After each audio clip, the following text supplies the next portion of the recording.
Sir ಈಗ ಇವತ್ತು ಅಮಿತ್ ಶಾ ಅವ್ರನ್ನ ಭೇಟಿ ಮಾಡಿದ್ರು. ಇದು ಮುಗಿಸ್ಬಿಡ್ರಿ, ಇದಾಯ್ತಾ? ಇದಾಯ್ತು. ಈಗ ಧರ್ಮಸ್ಥಳ ಇವ್ರು ಕೇಳ್ತೇನೆ ಸರ್, ಈಗ ಹಿಂದೂಗಳನ್ನು ಮಾತ್ರ ಟಾರ್ಗೆಟ್ ಮಾಡಿಕೊಂಡು ಬಿಜೆಪಿ ಪದೇ ಪದೇ ಈ ರೀತಿಯಾದಂಥ ಘರ್ಷಣೆಯನ್ನು ಉಂಟು ಮಾಡ್ತಾ ಇದೆ ಅನ್ನುವಂಥದ್ದು ಕಾಂಗ್ರೆಸ್ನ ಆರೋಪ. ಹಿಂದೂಗಳನ್ನೇ ಹೊಡಿತಾ ಇರೋದು.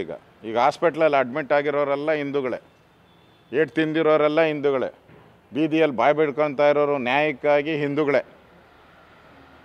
ಕಾಂಗ್ರೆಸ್ ಅವರು ಎಲ್ಲ ಸಪೋರ್ಟ್ ಅವ್ರಿಗೆ, ಪೂರ್ತಿ ಸಪೋರ್ಟ್ ಅವ್ರಿಗೆ, ಕಾಂಗ್ರೆಸ್ ಪೂರ್ತಿ.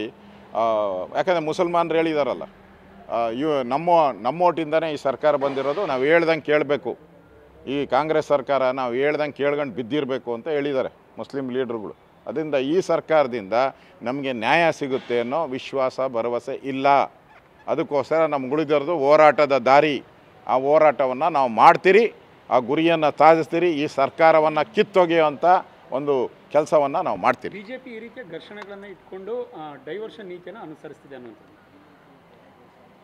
ಇದು ಕಾಂಗ್ರೆಸ್ಸಿನ ಚಿತಾವಣೆಯಿಂದ ಆಗಿರುವಂಥದ್ದು, ಕಾಂಗ್ರೆಸ್ಸಿನ ಚಿತಾವಣೆಯಿಂದ ಆಗಿರತಕ್ಕಂಥ ಘಟನೆ ಇದು. ಅಲ್ಲಿ ಪೊಲೀಸ್ ಬಂದೋಬಸ್ತು ಸರಿಯಾಗಿ ಮಾಡಿದರೆ, ಕಾನೂನು ಸುವ್ಯವಸ್ಥೆ ಪಾಲನೆ ಸರಿಯಾಗಿ ಮಾಡಿದರೆ ಈ ಘಟನೆನೇ ನಡೀತಾ ಇರಲ್ಲ. ಇದ್ರ ಹಿಂದೆ ಮೊನ್ನೆ ಮುಸ್ಲಿಮರದ್ದು ಒಂದು ಯಾತ್ರೆ ನಡೀತು, ಈದ್ ಮಿಲಾದು. ಯಾಕೇನು ಗಲಾಟೆ ಆಗಲೇ ಇಲ್ಲ? ಯಾಕಾಗಲಿಲ್ಲ ಹೇಳಿ? ಅಂದರೆ ಹಿಂದೂಗಳಂದರೆ ಟಾರ್ಗೆಟು ಬೇಕು ಅಂತ ಈ ಕಾಂಗ್ರೆಸ್ ಅವರು ಗಲಾಟೆ ಮಾಡಿಸ್ತಾರೆ. ಯಾಕಂದರೆ ಅವರು ಮುಸ್ಲಿಮರಿಗೆ ಓಟ್ ಬೇಕಲ್ಲ, ಅದಕ್ಕೋ ಹಿಂದೂಗಳು ಹೆಂಗೋ ನಮ್ಗೆ ಓಟ್ ಹಾಕ್ಬಿಡ್ತಾರೆ. ಈ ಮುಸಲ್ಮಾನರು ಓಟ್ರನ್ನ ಗಟ್ಟಿ ಮಾಡ್ಕೊಳಕ್ಕೋಸ್ಕರ ಮಾಡ್ತಾ ಇದ್ದಾರೆ ಕಾಂಗ್ರೆಸ್ ಪಿತೂರು.